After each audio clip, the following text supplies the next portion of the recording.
Hi, I am Jenny Spinner, Chief Editor of Snack Food and Wholesale and Bakery, and I am here with Katie Eshuys of That's It Fruit.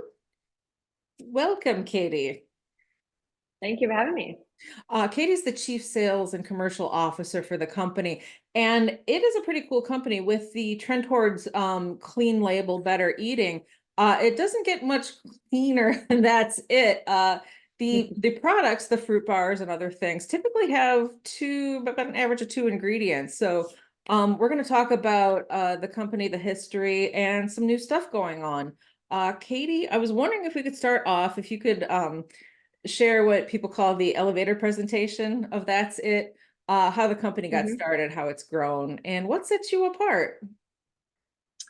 Yeah, I mean, it's a cool story actually. Our founder and CEO, Lior Lowenstein, he actually went to medical school to study to be a doctor. And this is where he uncovered the statistic that only 1 in 10 Americans were actually getting their daily servings of fruit.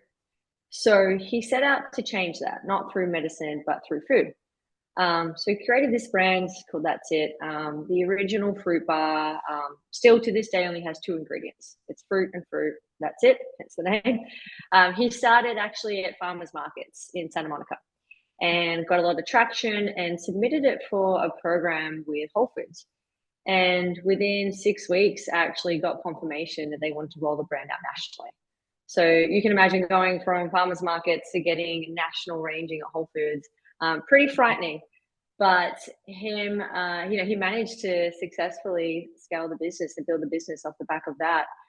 Um, Fast forward 12 years, where we are today, and we're the number one fruit bar in America. And his original mission of improving daily servings of fruit for Americans is actually, last year we delivered 150 million servings. So pretty amazing results. I think a lot of it is just testament to the product, the original product. Two ingredients, that's it. It's as clean as they come, but also his commitment and dedication to wanting to actually improve the health and nutrition of Americans. So that's where we are today. That's really cool. Oh, before we get into That's It, I was wondering if you could tell me a little bit about you, how you got into food and beverage and how you got all the way from Australia to That's It. I've been in food and beverage now for 15 years. I started, I was living in Melbourne, my hometown. I was in the wine industry actually. And the company I was working for, Treasury Wine Estates, they're a global company and they had headquarters over in San Francisco. Obviously, a lot of wineries in Napa. So I was transferred across on a 2-year assignment. I absolutely loved it when I got here. Really enjoyed it. My mom made me promise not to fall in love with an American. I assured her that wouldn't happen. However, it did. My now wife, Chelsea, and I, we sort of went from San Francisco, and we moved down to LA. And this is when I really wanted to make a change in my career. I wanted to do something with a little bit more meaning, a little bit more impact. So I moved from corporate into more of a startup Mhm. brand mentality. So I started working for a company, Hello Top Ice Cream. Oh, I'm not sure if yeah. you know those guys, but so Okay. I was one of the first international hires. I came in as the general manager, and my role there was to expand the brand internationally. So over a 2-year period, pretty quickly, we launched in 8 different countries, hired 20 different people. It was this crazy, crazy time. At the end of the 2-year period, we successfully sold the business. And I really was just enjoying being able to build something and create something. So I met Lior from That's It. We were both speaking at a trade show, and he brought me in to do something similar. It was, let's build a brand internationally. They'd already started here. This was about 4.5 years ago, and this was right before COVID. I was hired in Oh, December. COVID hit, and I thought, great, how can I expand the brand internationally without being able to travel or do anything? So I was a little frightened, but Leo put a lot of faith and trust in me and put me as head of sales pretty quickly. So it was a very different time back then. We had two salespeople. The team, the office was pretty much empty. We had limited distribution. So the first thing I want to do is hire a really dynamic entrepreneurial team. So got a great sales team on board. And then now where we are now 4 years later is, we have distribution across every single channel. So it's been a really, really fun ride. I'm looking forward to the next kind of phase of the business where we're moving into a lot more of the innovation space. So that's kind of what brings me today. So, I've really enjoyed, I guess, going from wine to ice cream to fruit bars. It's pretty much all my favorite food. So I think my next role, I need to get more into pizza or sourdough bread or something like that, just to round out my favorite food groups. Yeah, I having worked in a pizza place, I'm not to warn you, you might be different than me, but I was really excited about being surrounded by pizza. And then I don't know if it was just too much pizza or if my manager was just not a great guy. I was like, oh, so sick of pizza by the time I left. But Wow. so I would stick with that said if I were you, maybe. Yeah, But yeah, fair call. enough about me.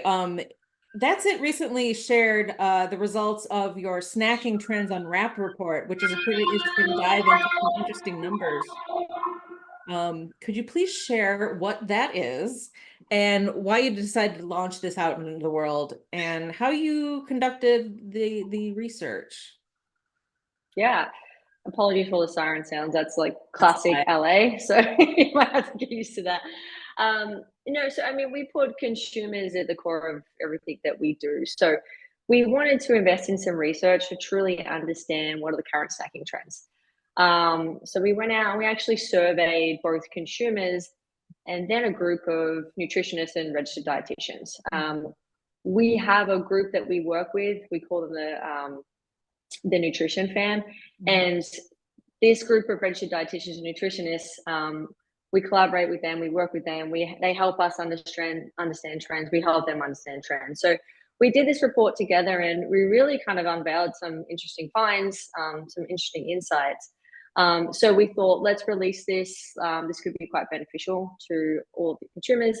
And then the intention is that we do this every single year. And the report's going to basically help us inform innovation. It's going to help us decide how we're going to communicate with the consumers, how do we engage with them, and really kind of set the tone around what the consumers are looking for all of our future initiatives. Um, it's a pretty interesting report, but I was wondering if you could tell us some of the findings that are most worth highlighting, and what these numbers reveal about what consumers want from their snack products.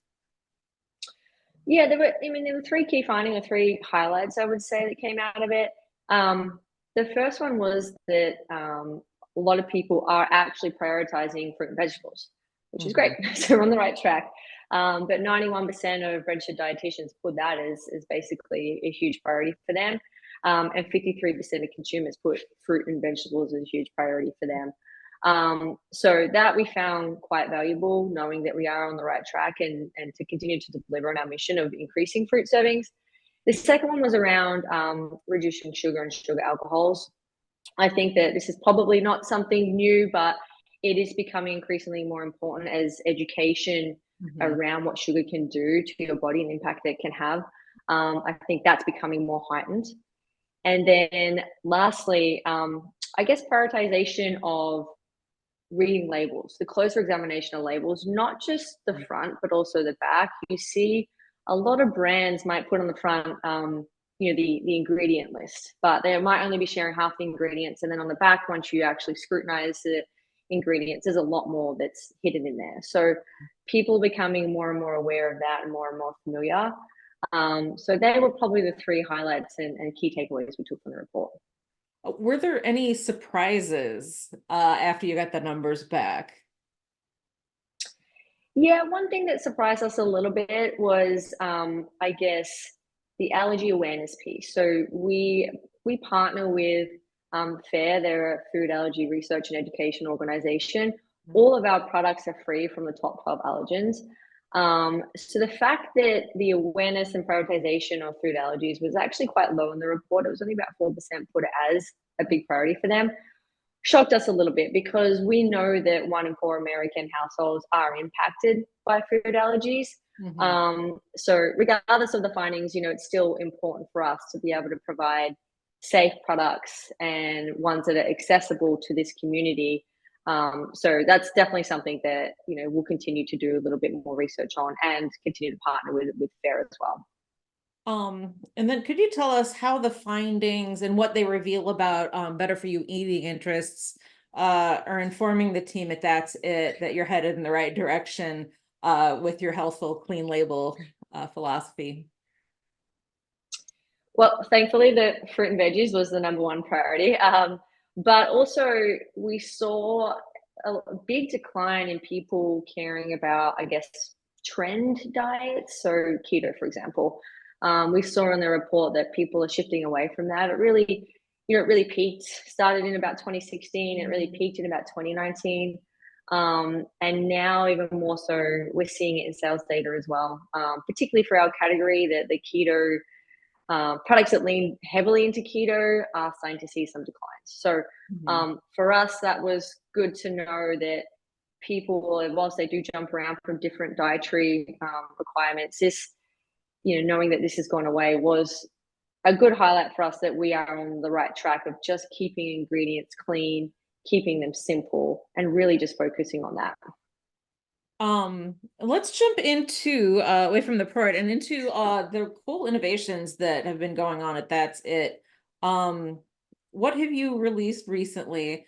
And is there anything you can give us a sneak peek of that might be coming around the bend? Yeah.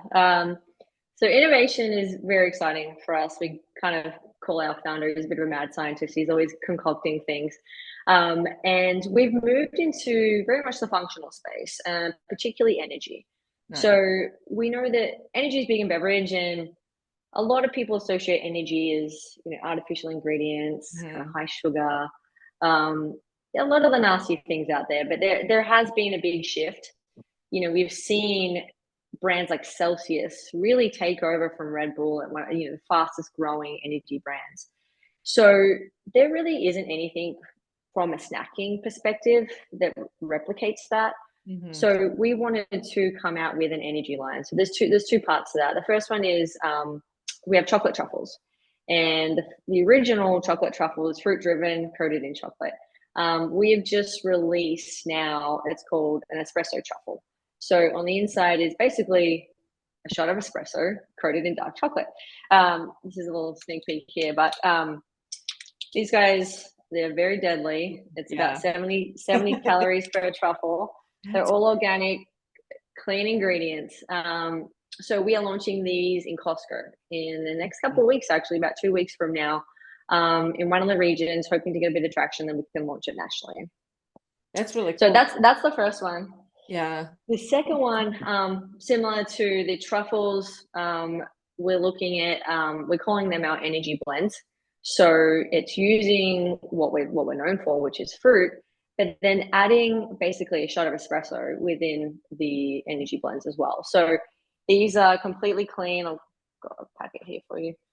That's kind of what they look like. Nice. Again, similar to who we are and what we do, very clean ingredients. They have equivalent of 1 shot of espresso per bar. So it's like having your Red Bull, it's like having your hit of coffee, but in a snackable, portable format. And these are all organic, no added sugar, and of course, free from top tub allergens. So we are launching these in Walmart in the next 2 weeks. It was actually a really exciting project because we collaborated with them on it. We were having meetings with the buyer and talking to them. You know, she sort of mentioned Starbucks refreshers and how there's nothing equivalent in the snacking category, and we really own the fruit space, so maybe that's something we look at. So our R&D team went frantic, and we were providing samples and working back and forth packaging with Walmart. So it's been a real true partnership with them. So we're excited to launch them, like I said, in Walmart exclusively starting the next 2 weeks. I will have to look at that. There's a Walmart not too terribly far down the road from me, so I will be watching and waiting. Awesome. Great. You've got a lot going on, and I'm sure you've got a busy day ahead of you. Before I let you go, what is your favorite That's It product? Is it hard to pick? I mean, it's like picking your favorite child, right? It sounds big. It is. But I would have to say it's the espresso truffles at the moment.